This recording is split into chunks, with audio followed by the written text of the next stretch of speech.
Hello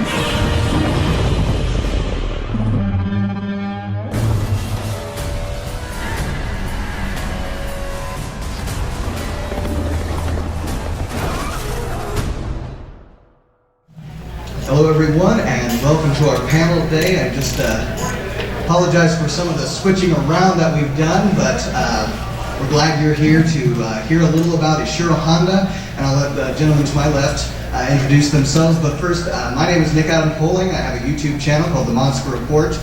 Check it out on YouTube. Do a search for Nick Adam or Monster Report, monsterreport.com also with one R, and check out some of the shows that we have, interviews, anything kaiju related. And well, on with the introductions. Hi guys, I'm Chris Oglio. I've been working and helping out at GFest here for the last 10 years or so. I'm a filmmaker by trade, and recently I'm producing the Godzilla comics that we can I'm Godziszewski, editor and publisher of Japanese Giants magazine, and working on what I hope will be released next year with Steve Rifle, a biography of Ishiro Honda. And exactly the title of that will be... that the publisher actually hasn't decided which title they want to go with. Okay. So there's a few out I'm not going there. to say exactly what the title is, but yeah, that is kind of out of our hand. Okay, so yeah, we should be seeing it at least soon. It's definitely going to be one for your collection, one that you'll want to pick up on, because in a lot of ways the information that Ed and Steve Rifle have put together for it, the research they have done, it's just going to be fantastic and phenomenal. And some of the things you're going to see today, without giving away too much of the book, of course, because we want you to pick up the book for your own reasons and learn more about some of the aspects of Honda's life that maybe you haven't heard of or don't know about. But they have gone through so much strenuous work to find this. And if you recognize Ed's voice, of course, you'll hear him on some of the commentaries out there from the original Godzilla, King of the Monsters and Gojira, Destroy All Monsters, Mothra, Battle in Outer Space, an unreleased Biollante one, but that's another story for another day. Am I missing? Godzilla vs. the Thing, and partially in Godzilla Raids Again with Steve, yes. So, and of course Steve Rifle, you appear on some of the other commentaries with him, and on an unreleased Megalon one. Richard Terry is actually in the room with us, which you heard on the Classic Media's All Monsters Attack. So, if you ever get the chance to hear some of those commentaries, I can't get enough of hearing enough about them. But let's kind of focus on Ishiro Honda, his life, and we actually have a presentation we're going to put on here in just a minute, and then we're going to open it up to some questions and answers. And definitely want you to follow along with us and think of some questions you might have towards the end of this panel.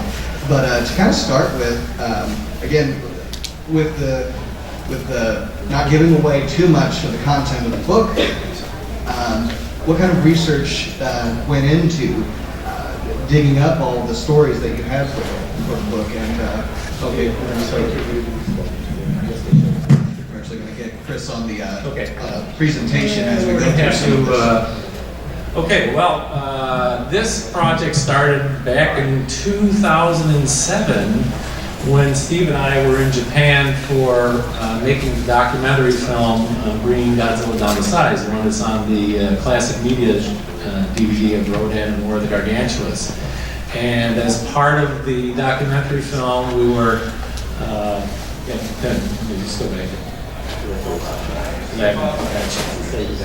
okay, when we were doing the documentary film, we were interviewing Akira Tsuburaya, who was the son of Eiji Tsuburaya. And we were in his offices, and so Steve and I are sitting in the background as the camera's rolling, and Akira's talking about his father's work. And this guy kind of walked in the office, and I guess we were sitting at his desk, so he just kind of like motioned to us, this is my desk, if you wouldn't mind moving over. And we looked at this guy and we thought, wow, he looks really familiar. Who is this guy? The face is very familiar. And so when the interview was over, Akira walks up to us and says, well, you might want to talk to this guy too, the guy who just walked in. He said, this is Honda's son. It's like, wait a minute, that's Honda's son? Well, and as soon as you look at him and you realize who it is, like, oh yeah, that's Ryuji Honda, the son of Ishiro. So we actually interviewed him for the the documentary film very, just kind of off the cuff. But afterwards, we started talking to him, and because Ryuji had spent maybe 15, 20 years working in the United States doing various documentary films and producing features for NHK in America, he spoke pretty good English.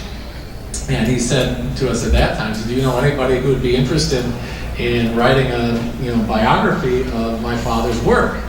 And of course, Steve and I had probably been talking about that on the way to Japan at that time, that, what do we want to do next after this book? And we thought, after this film, and we thought, making a documentary or a book on Honda was one of the things we were talking about. So the timing couldn't have been better.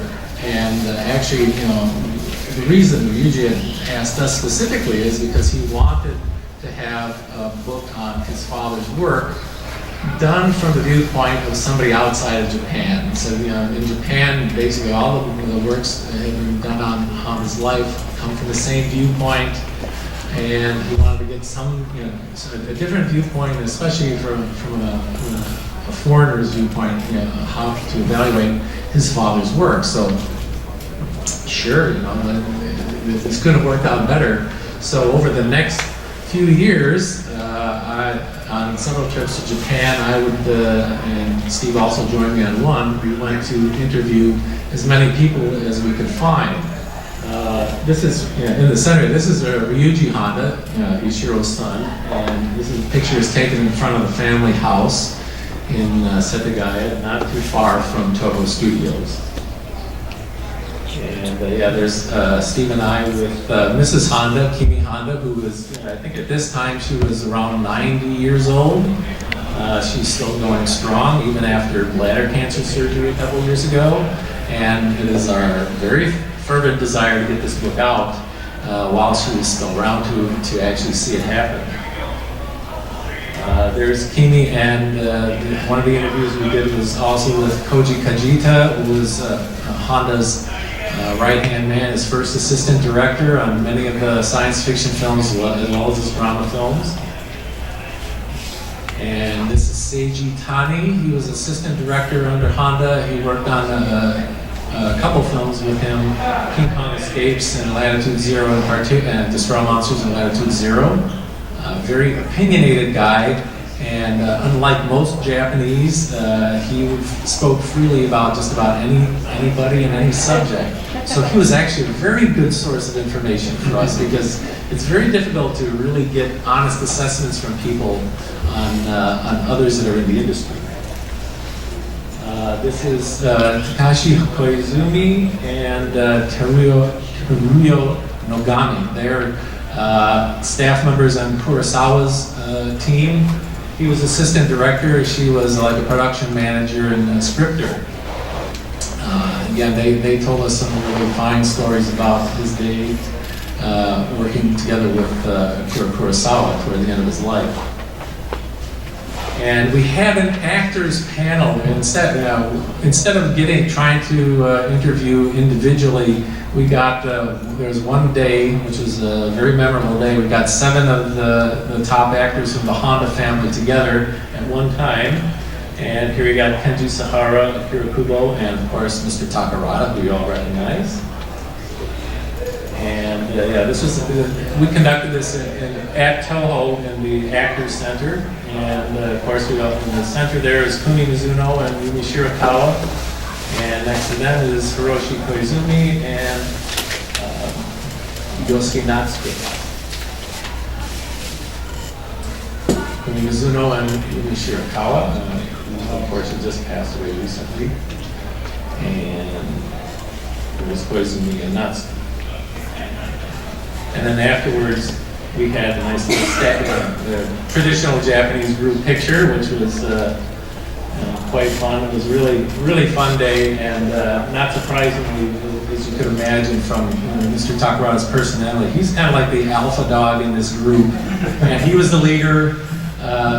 Everybody was deferring to him, I think.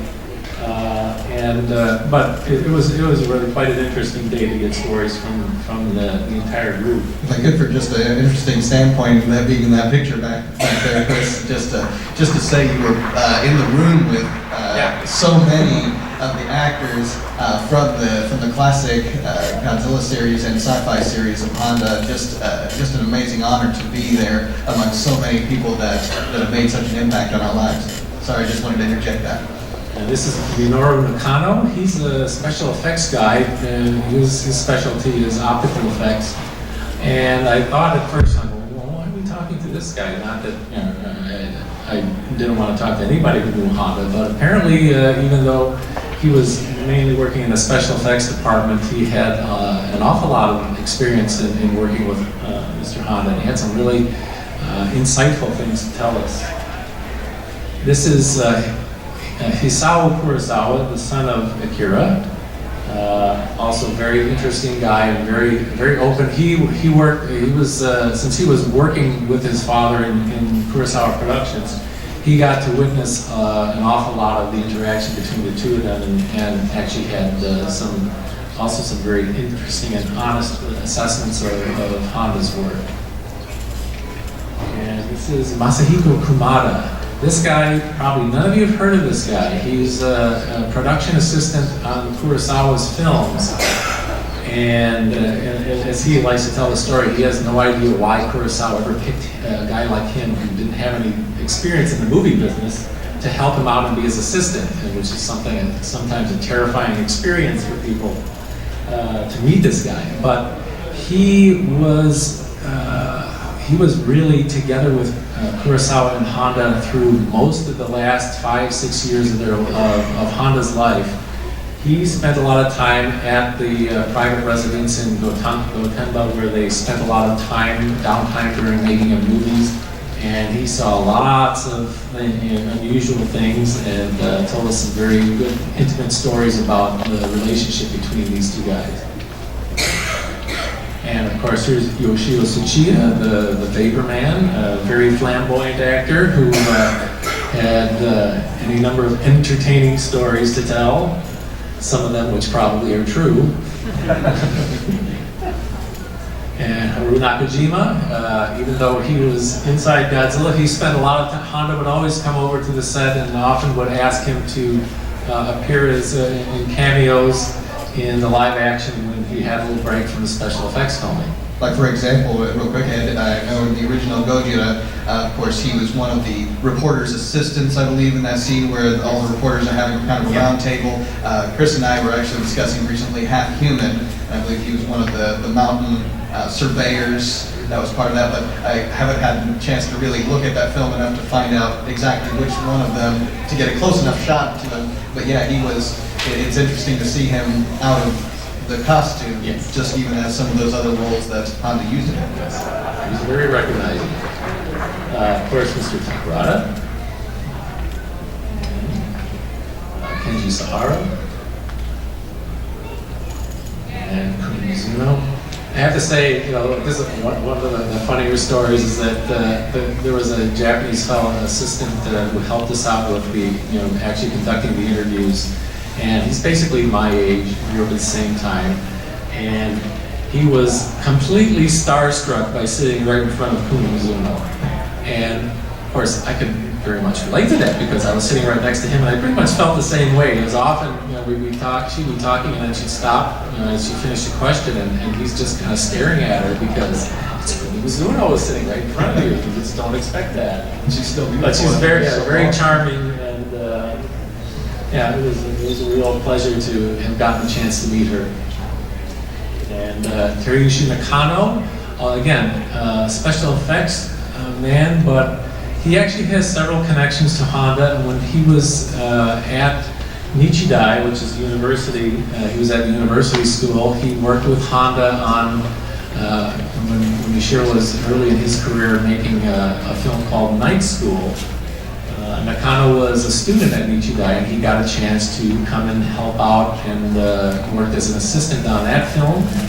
And as an assistant to Tsuburaya, it was his job to interface with the live action crew, so he actually spent a lot of time working together with Honda and observing his work. So it was, again, a good opportunity to talk to somebody who had seen him on both sides of the camera. And these are the special effects art staff who I got to know over the last 10 years. Mr. Yasuki Inoue, who was kind of like the main subject of our documentary on Godzilla, and some of his staff members, Aoki, Shirasaki, and Takagi. These guys, again, they're all like in the trenches on the special effects set, but Honda would often come to visit and observe their work and actually would chat people up.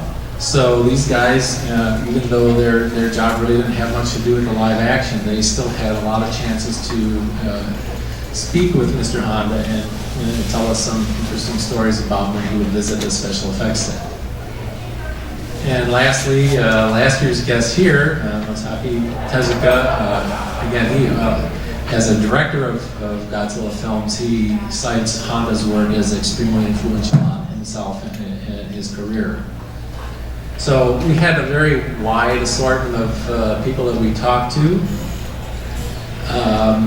Of course, very extensively we talked with the family, and one person I don't have a picture of here that I should also give a big shout out to is Yuko Honda, which is Ishiro's granddaughter. She lives in New York nowadays, and she was highly instrumental in getting us a chance to see all of Ishiro's films outside of the science fiction films, things which have never been seen in outside of Japan. And we got to see all of his films except one, and she helped us greatly with understanding the Japanese, because obviously these films are not subtitled or in any kind of format that would be accessible by the public. In fact, most of his non-science fiction films aren't even available on video in any format. So with her help and assistance and a lot of translating work that she did, she was very, very instrumental in helping us make this book, and to say I can't thank her enough for helping make this project come true. And what a treasure trove of just information. You think of how much time, effort that it takes to put together a book, and you know that from past experience, but the fact that you get them all in the same room together at a certain point to have a chat with them, to speak with them, getting stories, some of which are probably embellished over the years by some of the actors and other creators, special effects group, but then some of them that you can say, how much truth is there to that, because over the years, how many times have they told the story at the same time that it's changed a little bit over the years too. But I find it interesting how much we talked about Kurosawa, and if you're just joining us, why have we been kind of talking about Kurosawa when we're here to talk about Honda? What's interesting is these are two very different films, the Honda sci-fi films and the Kurosawa samurai films. And if you think about how many films would come out of Japan internationally and what are recognizable, at least by American audiences, you would think of the samurai films and the science fiction films. Of course, anime, another genre that is becoming more and more popular as we go along. But as far as these two filmmakers being very different in their genres that they worked in, were good friends and did not consider, in a lot of ways, well, what you do is considered art house, what I do is not. It really, that relationship never kind of went to that direction, did it? No. I'd have to say that it's really an interesting story how these guys got together and became such good friends. And it's not something that apparently that many people in the film world are really that much aware of. That you got two personalities that couldn't be more different. Honda was a very, very patient and understanding man, very kind. You'll never, honestly, in all the times that I've talked to people, you've never heard a single word that was even slightly disparaging or negative. Everybody had just nothing but good things to say about him, and they all said pretty much the same thing too, that they never saw anybody who said anything bad about him. Whereas, of course, Kurosawa has a reputation of being almost like a devil on the set, and very aggressive and very outspoken, very demanding, and of course, in terms of just the things that they express in their films, they have very different themes, very different types of styles. Kurosawa very visual and trying to do extremely tricky things with the camera, whereas Honda was very simple and basic, and he concentrated on telling his story rather than on calling attention to his style as a director. But the other thing I think is interesting to note is that Akira Kurosawa is probably the most famous Japanese film director around the world. Everybody knows the name of Kurosawa, but I would say not everybody's seen his films. Whereas Honda, he may not have been well known by name to people around the world, but by far and away, his films have taken in multitudes more money in the box office around the world, and people have seen his films far more people have seen his films than Kurosawa. So it's kind of an interesting contrast that the most famous director is probably far less seen and certainly far less successful at the box office than his best friend. Chris, do you have anything to add? Yeah, I remember you mentioned Kurosawa before. Nakajima was here a few years ago, and he actually played one of the bandits in Seven Samurai. And as far as Kurosawa reputations go, he said the movie should have been called the 20 Samurai instead of the 7 Samurai, because he fired so many people all the time and kept reshooting. So that was kind of the filmmaker that he was, so very difficult to deal with on set. Yeah, Nakajima, just to digress a little bit, but he has a very great story about that you'd have these scenes where you'd have pretty much like a couple hundred extras, and there's horses and all sorts of things that are going on, very elaborate scenes. And he'd stage it with 3 cameras, and he'd go through even a rehearsal. And he said that there'd probably be like a couple hundred extras on the set, and he could find the one guy in the back, far away from out of camera view even, and he'd see that one guy who's not quite doing exactly what he said, and as soon as the take is over, it's you back there, whatever your name is, leave, we don't need you. So, everybody on the set of a Kurosawa film was on pins and needles, because they were all on notice that, he's going to pick you out of the crowd if you're not really doing a good job. And actually, one of the things that as part of the biography we go into later in life, when these, both men had pretty much retired, Kurosawa wasn't able to get work on a film, and he finally came back to make Kagemusha.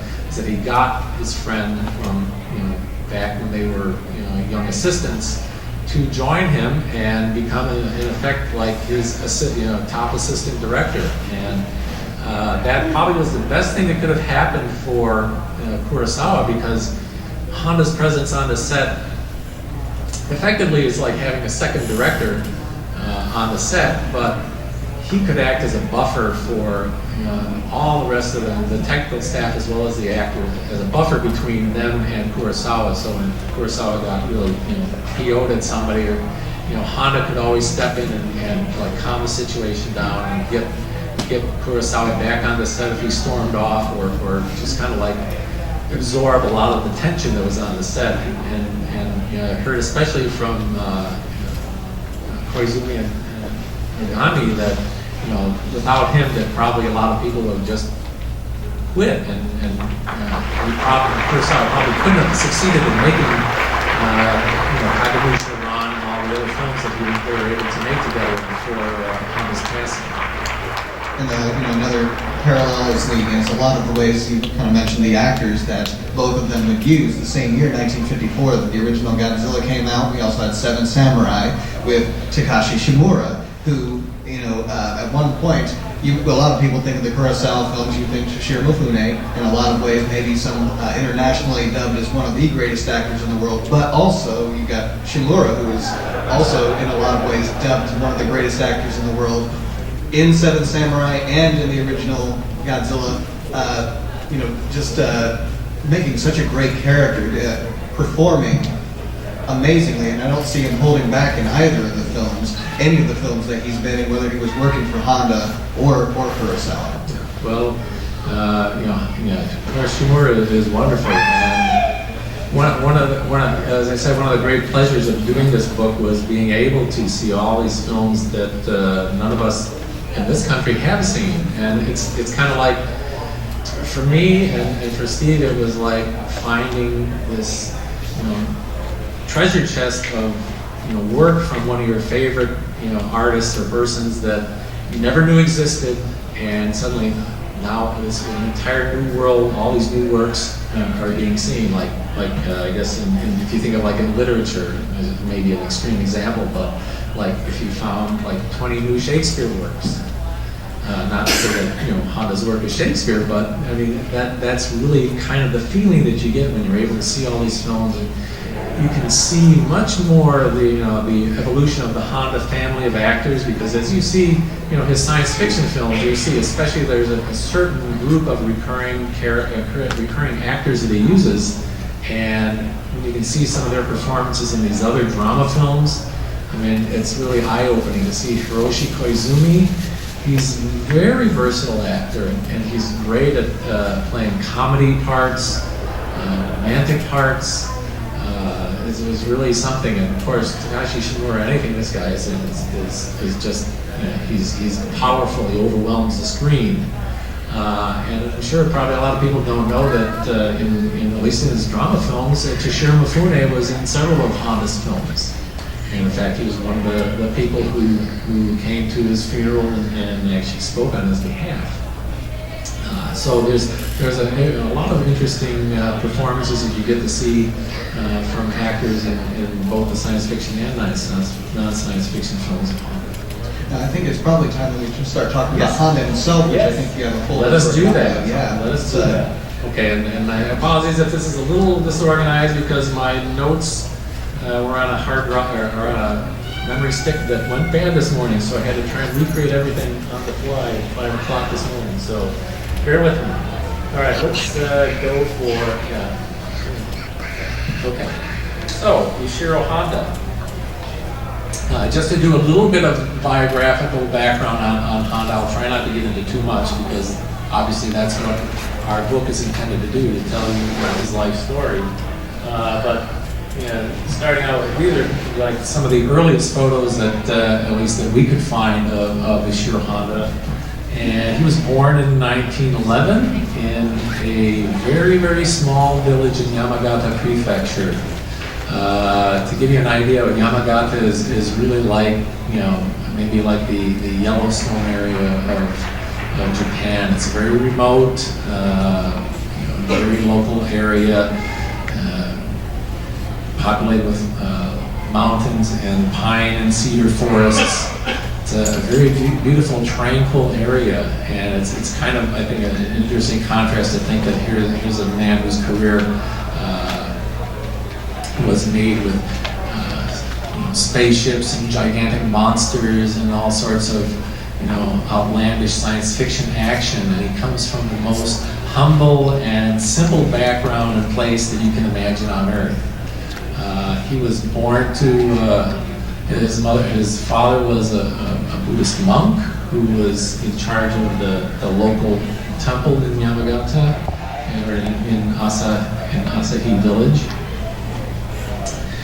And he grew up, I say, basically in probably, I don't know how to really relate it to, someplace in this country, but like if he was in the middle of this very local, remote area in the hills of the Appalachian Hills or something, is probably about the best equivalent. I mean, it's a very remote area, a rural community. His family was, for that type of area, his family was very well off because the family, his father ran the temple, and so they were able to have a certain amount of land that they owned and that they would farm. But his life took a big turn in a year. When he was 10 years old, he moved to Tokyo with his father was transferred to a temple in the Tokyo area. So he moved to Tokyo, had some difficulty adjusting to life there because, like you can imagine, it's like the real hick rural boy moving into the country, or from the country into the city. He'd never even seen a train before when he had first arrived in Tokyo.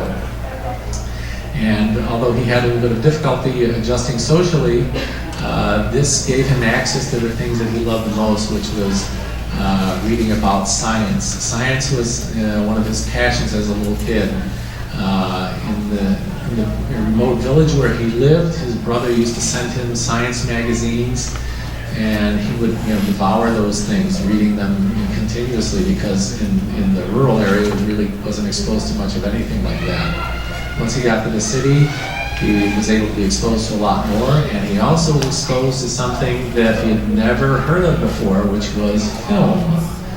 At one of his grade schools, they showed a motion picture film, and he was just in awe that this little box with light in it was able to produce this moving image on the screen. It told a story, and it really fascinated him. And he became highly interested in films, and when film crews would show up in his neighborhood, he would go to see, gee, how are they making these things?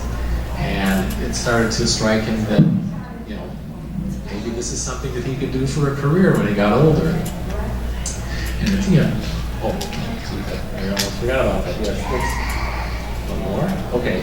And so when he got to be of age for college, although typically, a Japanese family, especially in the family of monks, the children usually, or the male children, will train to be a monk and take up the mantle from the father eventually. But Ishiro's father was quite a different guy, and he was the kind of person who encouraged his sons to follow their own dreams and their own desires. So Ishiro wasn't pressured to do monk training, and instead he decided he wanted to go into films. And at that time there was no film training at all in Japan. And Nichidai University, which is in Tokyo, they decided that at that time they were going to start a film program. So he enrolled in Nichidai to get into their film program, but it turned out that it was a film program in name, but they really didn't have much idea how to do it. And so you had a couple of teachers who were kind of like part-time teachers who seldom showed up. They really didn't have any equipment, but it was kind of like a good social environment for aspiring filmmakers to get together. And at that time, Iwao Mori, who would later go on to be an executive at Toho Studios, he was working at a company called PCL, which would later become Toho, and he was looking for good talent for the studio, and so he came to Nichidai, and he would hold what they called the Friday party, where he would invite students from the film school to come, and he would cherry pick the best people he thought from there and offer them jobs at the studio. That's kind of how Ishiro got started in film, because really there was no other way to get into a film studio. There was just no training programs, no good university study. So he went to work at PCL, and he was assigned to Kajiro Yamamoto, who at that time was a famous director, and he was assigned to him as an assistant. And Yamamoto was probably the most influential person on Honda's career as a filmmaker. He was a very well respected and very widely, very well polished person, in that he can make many different types of style of film, and he encouraged his students to treat everybody on the staff, regardless of level, with a lot of respect. And that's something that Honda and all the other assistants, such as Shinichi Taniguchi and Akira Kurosawa later, would also absorb from Yamamoto. They all kind of came from the apprenticeship program working for Yamamoto. But as he was approaching his, started to move up in the ranks of the assistants, maybe the defining moment of his life happened, and he got drafted into the military. At that time, Japan was engaged in an aggressive campaign in China, and taking over land in China in order to gain resources for Japan, as the militarization of the country was accelerating. And he got drafted. he had to unfortunately spend time away from the studio by spending a year in the service. And after a year in the service, there happened to be a coup attempt that was carried out by members of Honda's infantry division. It's called the 226 incident. And at that time, they said that they tried to, there was a limited number of people, including Honda's commanding officer, that were involved in this coup, and the coup was, of course, turned away, but the entire division that he was in kind of fell under suspicion, and as a result, even though he had nothing to do with it, Honda and many of the people that he was in the division with were sent out directly out to China to get them out of the country. And so he wound up spending 2 years in service when he really should have only spent 1, and he wound up with a foreign assignment that he wasn't really expecting would happen. So that really kind of took away from his time at the studio. But after a couple of years, he came back, and it was at that time that he met with Kurosawa while they were sharing a very squalid apartment at Togo's dormitory, and became very good friends. And in the course of that time, he also met his wife, or his future wife, who was working at the studio as well, kind of like as a maverick out of her family. She just wanted to do something with film, and film was not a very highly reputed job at that time. So her family was pretty much against that. But I think it's kind of interesting that they never really dated in a traditional sense. They just kind of hung around together, talking and drinking after a day of work. And they just kind of took a liking to one another, and Mrs. Honda always said that he just seemed like a really kind guy, and just out of the blue one day he proposed as they were walking to the studio together from the dormitory. But that event, they decided to get married, but it was a very kind of important event in his life because Mrs. Honda's family completely, or especially her father, completely rejected the idea of her marrying somebody who was a film director. It's not a reputable job, and it's not something you can make a lot of money at. And pretty much her family shunned them when they got married, so that pretty much their marriage ceremony was they went down to City Hall, they got married, and then they went back home, and that was it. There was nothing. There was no ring, there was no pictures, no ceremony, nothing. Just a very simple, they got married and they moved on with life. But anyway, so... I'm sorry, I just want to make sure we are aware of our time too, because I could listen to the story of Ishiro Honda all day, and I definitely, we all, I think it could speak for about everyone here. We could hear Ed talk about the experience of Honda and the research that went into this book. We definitely want you to encourage you to get the book when it comes out. But I did want to make sure we had some time for questions and answers. If there was any other one point to make. Well, I think the other main thing was to point out the friendship between these two guys, between Honda and Kurosawa, because it's something that you just don't think of when you think of the work of Ishiro Honda. All of us just think of science fiction films, and the fact that he was such an influential figure in one of the greatest directors in Japanese cinema. He could be his best friend and confidant. I think that's an important point to make that probably many people aren't aware of. And again, the other thing I hope that we can get out of this book is that I think as a genre in general, science fiction is very underappreciated. In fact, often demeaned by people in the critical world. But Honda as a director, there's many different sides to the man, and his life experience in the war and the things that he saw, the things that shaped his outlook on the future by personally experiencing the horrors of war, and also said, as the story I started telling about, being left behind because he wasn't following, he and his wife were not following tradition, that they were kind of turned aside socially, You know, those kind of things, you see them time after time in his films, whether it's the science fiction films or his drama films.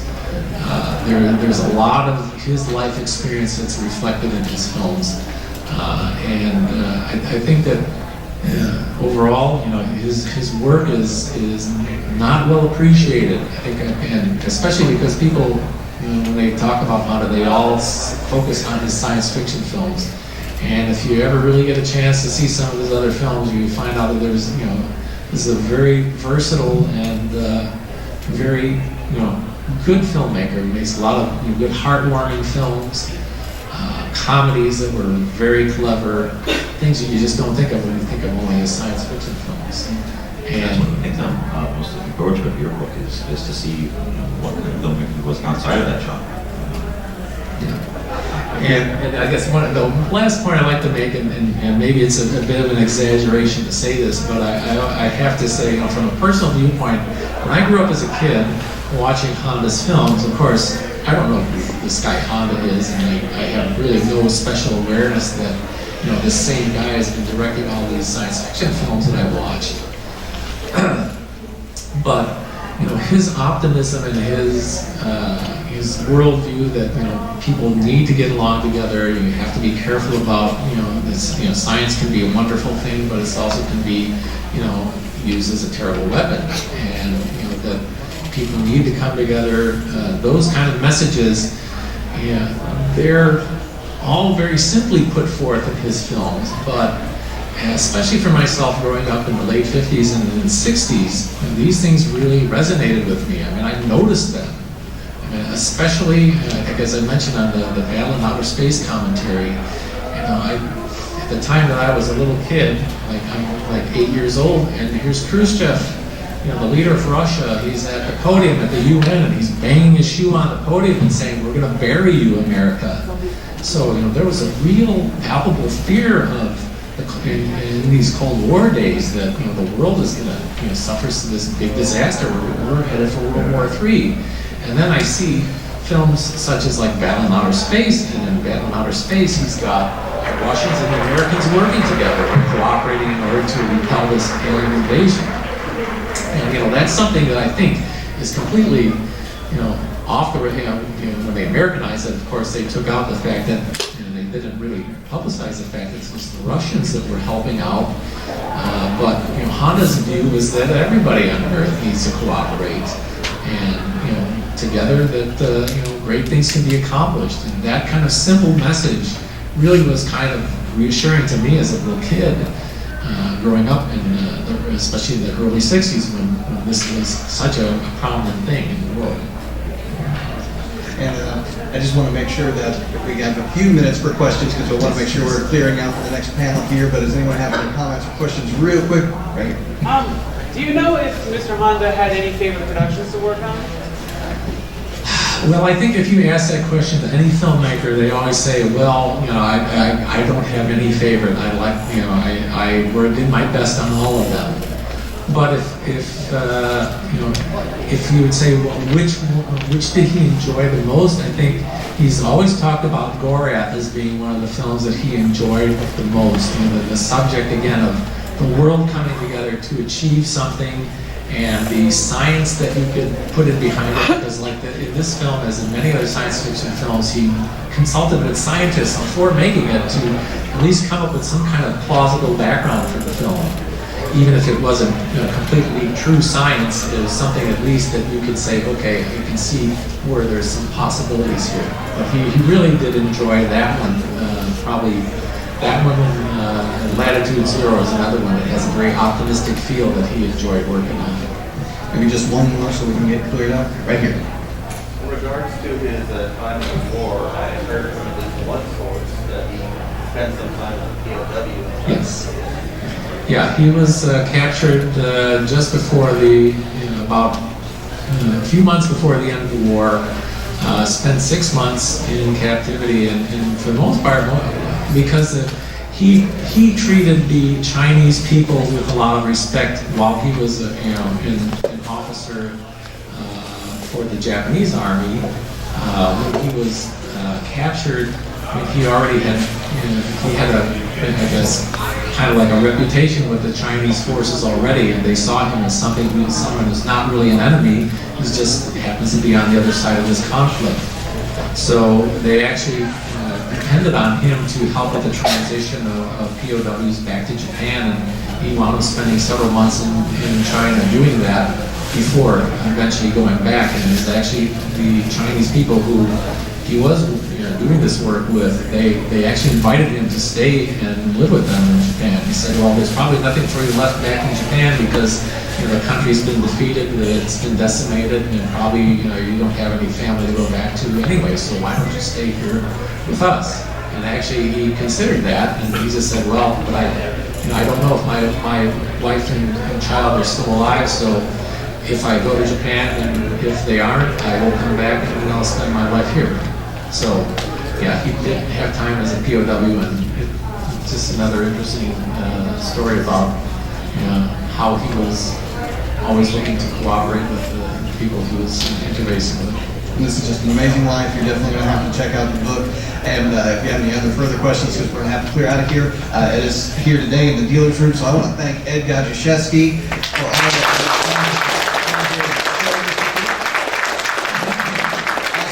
Got some of the dealer's room and the Genesis 54 table as well. Got some great things for you there. So thank you guys, and we'll catch you later.